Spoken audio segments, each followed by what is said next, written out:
हर दिन सुबह होती है और रात भी आती है। 24 घंटे उजाला आखिर क्यों नहीं होता?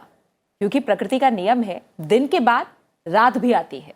ठीक उसी तरह हमारे जीवन में सुख और दुख साथ साथ चलते हैं।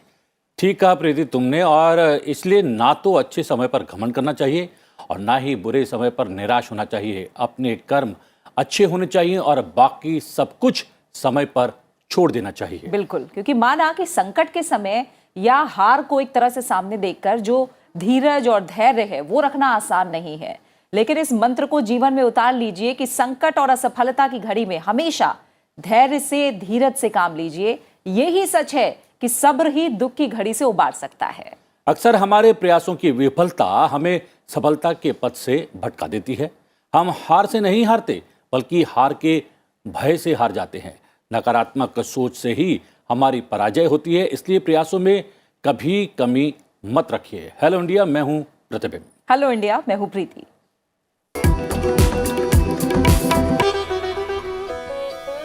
और आइए सबसे पहले देखते हैं संसद के शीतकालीन सत्र से जुड़ी बड़ी खबरें।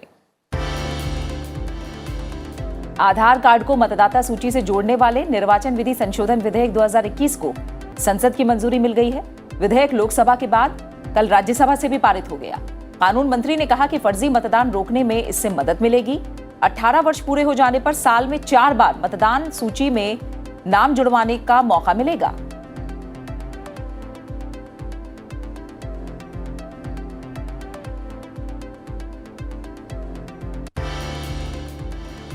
बाल विवाह निषेध संशोधन विधेयक 2021 लोकसभा में पेश हुआ। विपक्ष ने विधेयक का विरोध किया। विपक्ष के आग्रह पर महिला और बाल विकास मंत्री स्मृति ईरानी ने विधेयक को स्थायी समिति के पास भेजने की गुजारिश की।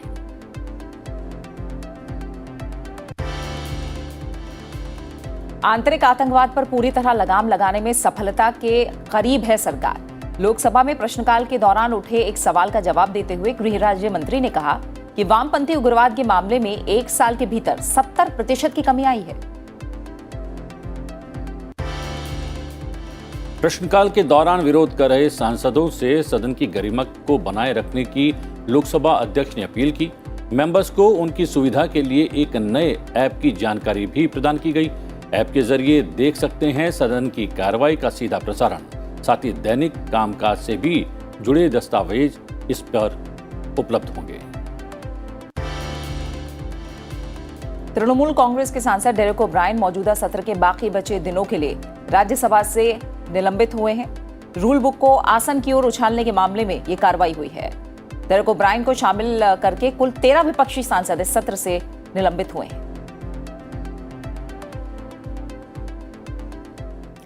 संसद से जुड़ी हुई खबरों के बाद बात कर लेते हैं देश से जुड़ी हुई कुछ प्रमुख खबरों की। महिलाओं को सशक्त बनाने के लिए प्रतिबद्ध सरकार। प्रयागराज में प्रधानमंत्री ने संबोधित करते हुए बात कही। स्व सहायता समूहों की 60 लाख महिलाओं के खाते में 1000 करोड़ रुपए ट्रांसफर किए जाने की भी प्रधानमंत्री ने यहां पर जानकारी उपलब्ध करवाई। केरल पहुंचे राष्ट्रपति रामनाथ कोविंद। 4 दिवसीय यात्रा के पहले दिन राष्ट्रपति ने कासरगोड में केरल केंद्रीय विश्वविद्यालय के 5वें दीक्षांत समारोह में शिरकत की और कहा कि शिक्षा छात्र के जीवन की गुणवत्ता और इस तरह समाज का भी उत्थान कर सकती है। पुणे में humanitarian assistant and disaster relief exercise Panex 21 में शामिल हुए रक्षा मंत्री राजनाथ सिंह ने कहा, भविष्य की चुनौतियों का सामना करने के लिए बेहतर समन्वय की सुविधा प्रदान करेगा। यह अभ्यास बिम्स्टेक देश विषम परिस्थितियों में एक दूसरे के साथ।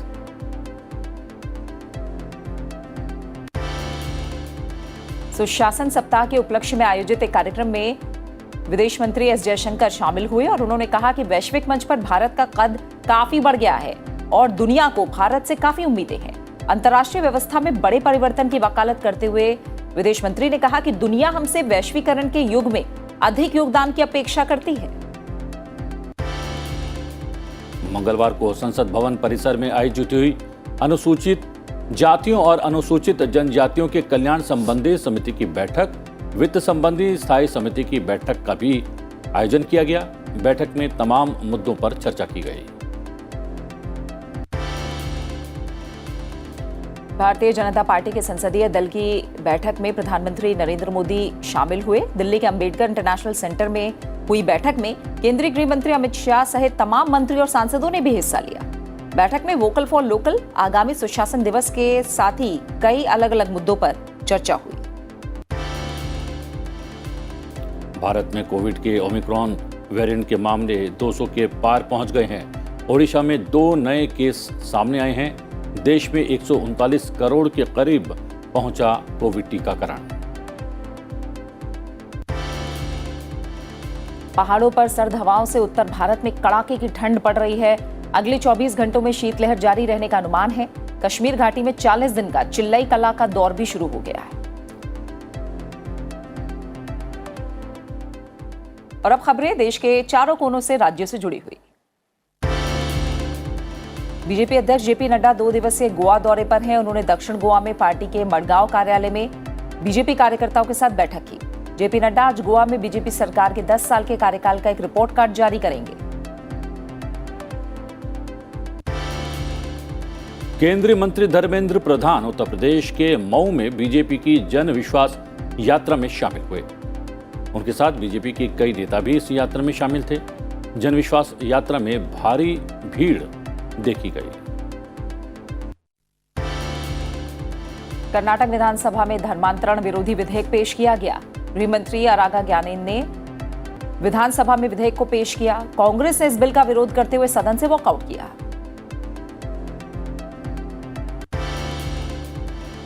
झारखंड विधानसभा में भीड़ हिंसा रोकथाम और मॉब लिंचिंग विधेयक 2021 पारित कर दिया गया है। इस कानून के तहत उम्र कैद तक की सजा हो सकती है। सरकार की ओर से कहा गया है कि भीड़ की हिंसा को रोकने के लिए ये विधेयक लाया गया है।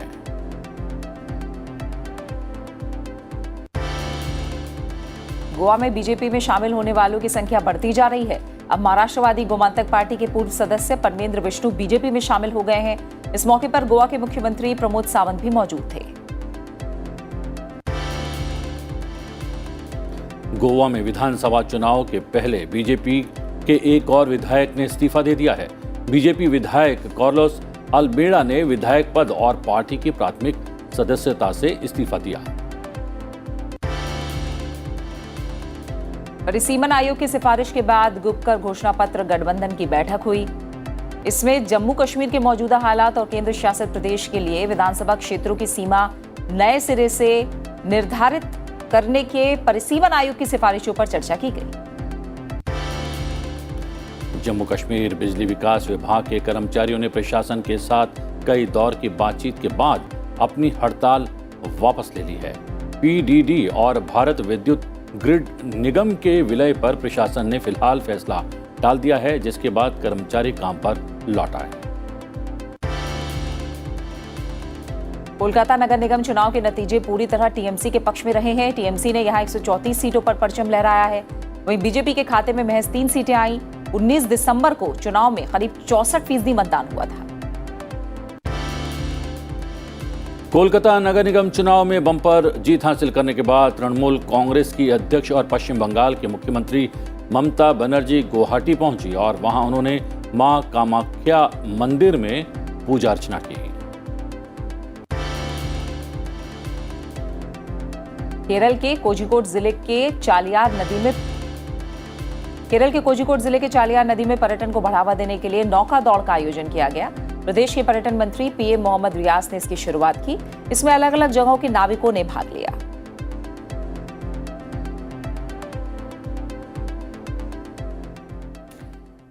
और आइए अब देख लेते हैं दुनिया भर से कुछ बड़ी खबरें।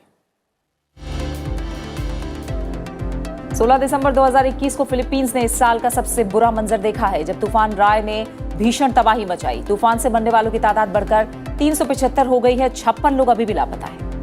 बोहोल मध्य फिलीपींस में सबसे अधिक प्रभावित क्षेत्रों में से एक है, जहां अब तक 94 लोगों की मौत की पुष्टि हो चुकी है और कम से कम 18 लोग लापता हुए हैं। तूफान ने करीब 10 लाख लोगों को प्रभावित किया है। नेशनल पुलिस ने बताया है कि हजारों लोगों के सामने भोजन और पानी का संकट है। लाखों लोगों को इस तूफान के कारण अपना घर छोड़ना पड़ा। उधर मलेशिया में भीषण बाढ़ के कारण 14 लोगों की मौत हो गई है और हजारों लोग बेघर हो गए हैं। 3 दिनों तक मूसलाधार बारिश होने से 8 राज्यों के कई कस्बे और गांव आंशिक रूप से जलमग्न हो गए हैं। 7 लोगों के अभी भी लापता होने की खबर है।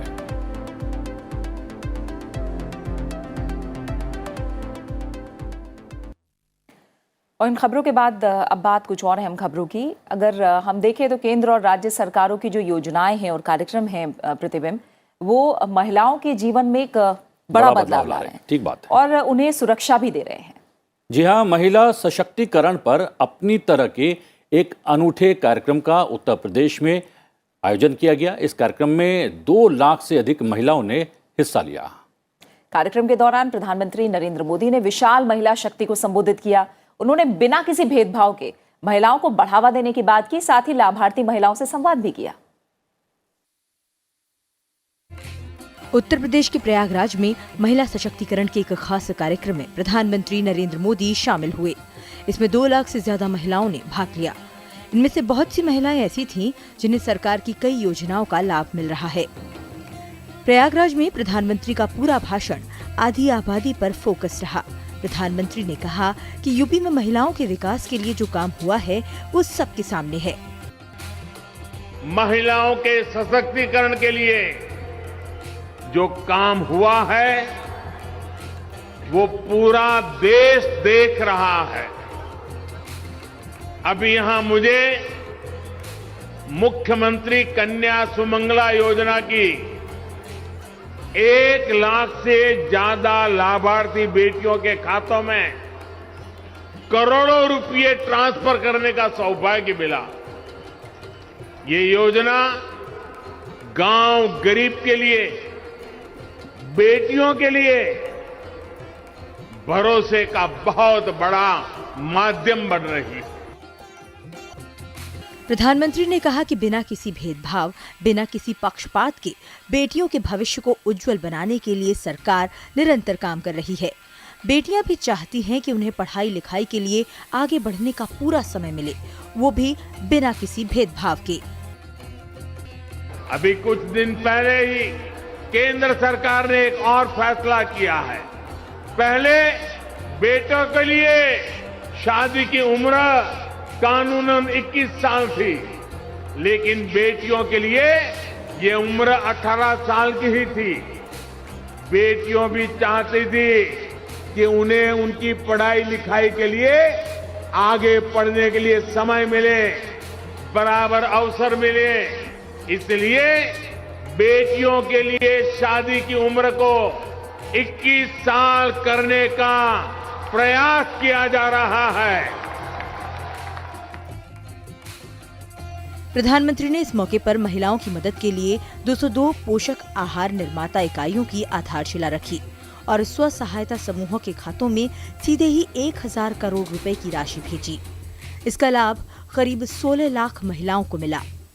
प्रधानमंत्री ने कारोबार को बढ़ावा देने के लिए काम कर रही 20,000 महिलाओं सखियों को प्रोत्साहन देने के लिए उनके खातों में वजीफे की पहली किस्त के रूप में 4,000 रुपए हस्तांतरित किए। उन्होंने मुख्यमंत्री कन्या सुमंगल योजना के तहत 1 लाख से अधिक लाभार्थियों को 20 करोड़ रुपए से अधिक की राशि भी उनके खातों में भेजी। गौरतलब है कि सरकार हर जिले और ब्लॉक स्तर पर पोषाहार निर्माण इकाइयों का निर्माण करने जा रही है। फतेहपुर और उन्नाव इकाइयों में उत्पादन शुरू हो चुका है। ये करीब 10 लाख महिलाओं को न केवल आत्मनिर्भर बनाएगा, बल्कि गाँव के आर्थिक विकास का नया रास्ता भी बनाएगा। और इसके बाद आइए अब एक नजर डाल लेते हैं आज की बड़ी गतिविधियों पर। आज की गतिविधियों पर नजर डालें तो खेलो इंडिया योजना और खेल अवसंरचना के मुद्दे पर आज लोकसभा में ध्यानाकर्षण है। वहीं जलवायु परिवर्तन के मुद्दे पर नियम 193 के तहत आगे की चर्चा भी होनी है। साथ ही मूल्य वृद्धि के मुद्दे पर अल्पकालिक चर्चा भी आज कार्यसूची में शामिल है। वहीं विनियोग संख्यांक 5 विधेयक 2021 पर राज्यसभा में आगे की चर्चा होनी है। वित्त मंत्री निर्मला सीतारमण लौटाए जाने का भी प्रस्ताव करेंगी। लोकसभा से विधेयक को मंजूरी मिल चुकी है।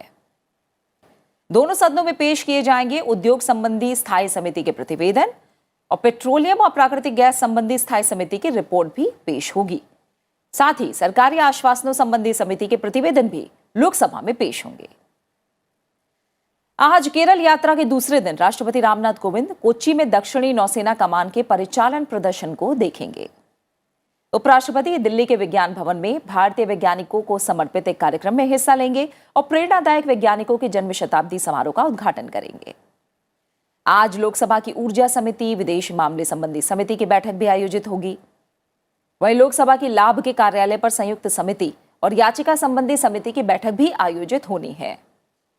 वहीं राज्यसभा की हाउस कमेटी, व्यापार समिति और परिवहन, पर्यटन और संस्कृति संबंधी समिति की बैठक आज आयोजित होगी। और अब नजर डालते हैं संसद टीवी पर आज प्रसारित होने वाले कार्यक्रमों पर। हेलो इंडिया के बाद आप सुबह 10 बजे देख सकते हैं हमारा विशेष कार्यक्रम संसद में आज, जिसमें बात होगी संसद के एजेंडे की, आज की कार्यसूची की। और सुबह 11 बजे से संसद से सीधा प्रसारण राज्यसभा और लोकसभा की प्रोसीडिंग्स का। रात 8 बजे आप देखिए दिन भर की बड़ी खबरों पर बुलेटिन, आज की खबर। और रात 8:30 बजे मुद्दा आपका। 9 बजे आप देख सकते हैं लॉज दैट शेप्ड इंडिया और 9:30 बजे देखिए हमारा खास कार्यक्रम पर्सपेक्टिव। रात 10 बजे देखिए हाउस हाइलाइट्स और रात 10:30 बजे सदन दिन भर। रात 11 बजे लोकसभा से जुड़ा प्रश्नकाल यानी क्वेश्चन आवर और रात 12 बजे राज्यसभा से जुड़ा क्वेश्चन आवर आप देख सकते हैं। अप्रति कार्यक्रम में फिलहाल वक्त है एक छोटे से ब्रेक का। ब्रेक पर जाते जाते हम आपको छोड़े जाते हैं लखनऊ में आयोजित मेगा ड्रोन शो की तस्वीरों के साथ। आप बने रहे हमारे साथ। ब्रेक के उस पार जानेंगे आज के दिन से जुड़ा इतिहास।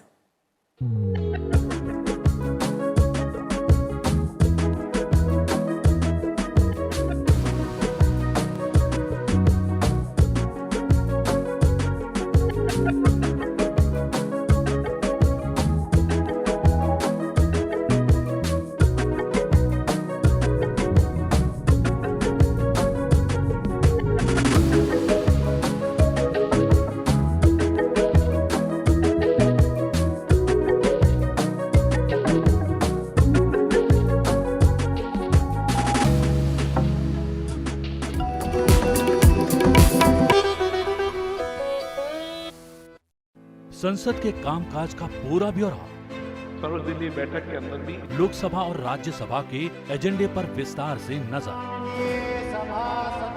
संसदीय समितियों की रिपोर्ट्स, प्रश्नकाल के सवाल,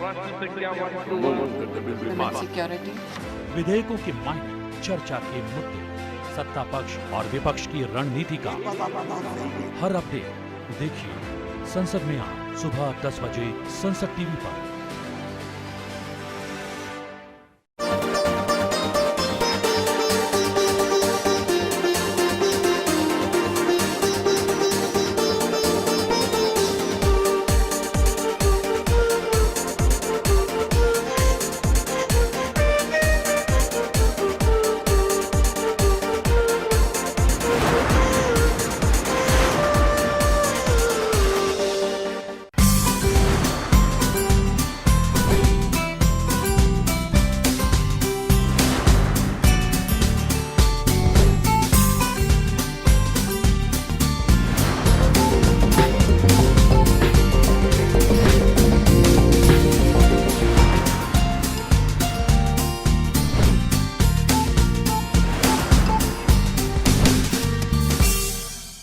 The world's largest democracy on the fast track to progress.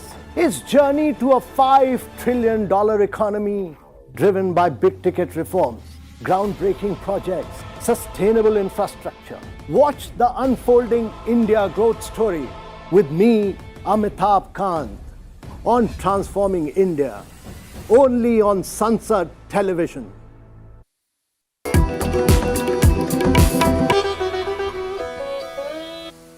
Hello India break के बाद आपका एक बार फिर से स्वागत है और अब बात आज के इतिहास की। आइए जानते हैं आज के दिन से जुड़े इतिहास के बारे में और आपको बताते हैं कि इतिहास के पन्नों में 22 दिसंबर के नाम क्या खास घटनाएं दर्ज हैं। 22 दिसंबर वर्ष 1851 में ब्रिटिश काल में बनी भारत की पहली रेलवे लाइन और भाप के इंजन का सर्वप्रथम उपयोग किया गया। इस रेल ने उत्तराखंड के रुड़की से पिरान कलियर के बीच करीब 5 किलोमीटर की दूरी तय की। इस इंजन की रफ्तार 6.4 किलोमीटर प्रति घंटा थी। हालांकि इसका सार्वजनिक क्षेत्र में उपयोग न होने के कारण देश की पहली रेलवे मुंबई से ठाणे को ही माना गया। 22 दिसंबर वर्ष 1887 में श्रीनिवास अयंगर रामानुजन का जन्म तमिलनाडु के कोयम्बटूर में हुआ। वे महान भारतीय गणितज्ञ थे। उनका नाम आधुनिक काल के महानतम गणितज्ञों में शामिल है। उन्होंने महज 32 साल के जीवन काल में पूरी दुनिया को गणित के अनेक सूत्र और सिद्धांत दिए। हाल ही में उनके सूत्रों को क्रिस्टल विज्ञान में प्रयोग किया गया। उनकी जयंती पर हर वर्ष राष्ट्रीय गणित दिवस मनाया जाता है। 22 दिसंबर वर्ष 2010 को अमेरिकी सेना में समलैंगिकों की सेवाओं को कानूनी मान्यता प्राप्त हुई। तत्कालीन अमेरिकी राष्ट्रपति बराक ओबामा ने सेना में समलैंगिकों की सेवा के संबंध में नीति डोंट आस्क डोंट टेल को निरस्त करने के लिए नए कानून पर हस्ताक्षर किए। इससे पहले वर्ष 1993 में लागू हुए डोंट आस्क डोंट टेल कानून के चलते समलैंगिक सैनिकों को अपनी लैंगिकता छिपाने को मजबूर होना पड़ता था और उनके समलैंगिक होने की बात सामने आने पर उन्हें सेना से निकाल दिया जाता था। और आइए आज का इतिहास जानने के बाद अब बात करते हैं सेहत की। और सेहतमंद शरीर के लिए रोजाना योग करना चाहिए, क्योंकि योग जो है वो मांसपेशियों को तो पुष्ट करता ही है, पूरे शरीर को तंदुरुस्त बनाता है और योग से शरीर से फैट को भी कम किया जा सकता है। आज बताएंगे सिंहासन के बारे में। सिंहासन करने से रोग प्रतिरोधक क्षमता कैसे बढ़ती है, आंखों से जुड़ी समस्याओं को भी दूर करने में कितना कारगर है, और वहीं थायराइड, अस्थमा और गले के रोग के लिए भी कितना फायदेमंद है, ये जानते हैं।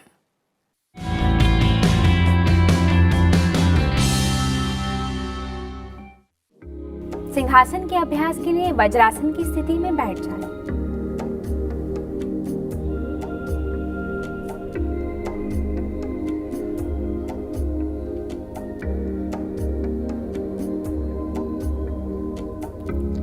अब धीरे से अपने घुटनों और थाइस में यथासंभव अंतर दें।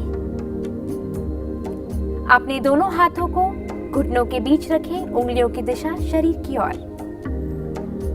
लंबा गहरा श्वास लेंगे। श्वास छोड़ते हुए टंग को पूरा बाहर निकालें और आईब्रो सेंटर पर देखें। श्वास छोड़ते हुए धीरे से वापस आ जाएं और पूर्व स्थिति में विश्राम करें। जिन्हें घुटनों में तकलीफ हो वह वज्रासन की स्थिति में ना बैठें।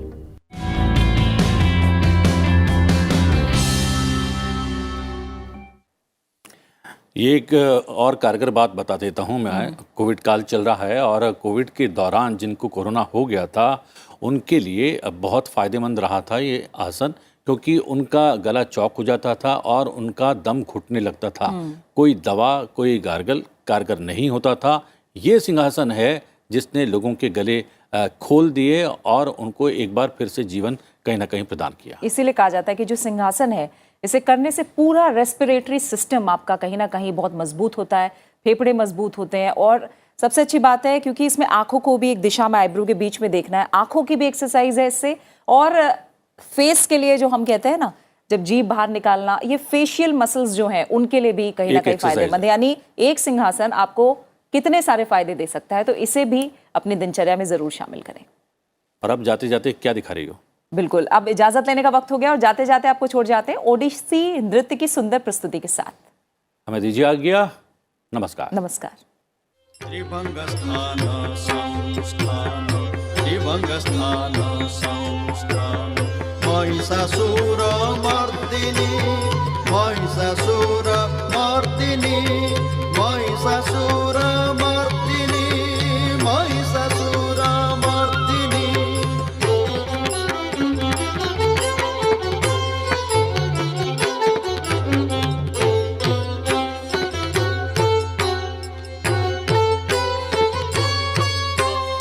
जयंती मंगलकाली, भद्रकाली,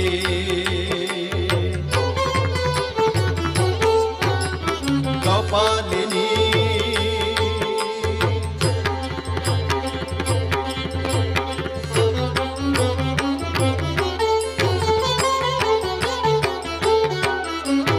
जयंती मंगलकाली, भद्रकाली।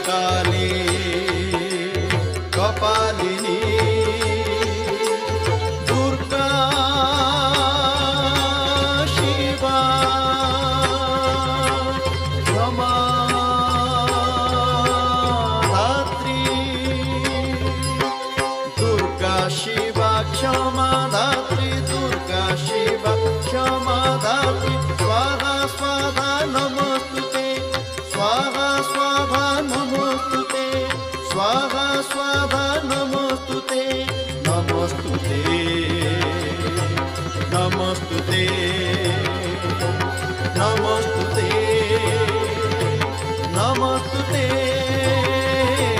नमस्ते नमस्ते नमस्ते नमस्ते नमस्ते नमस्ते नमस्ते नमस्ते नमस्ते नमस्ते नमस्ते नमस्ते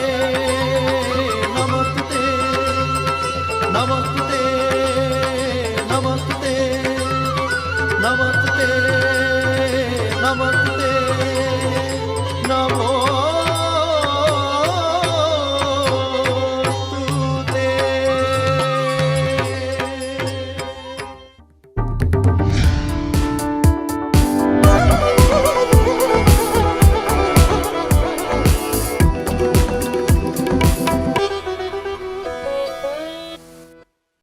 No force can stop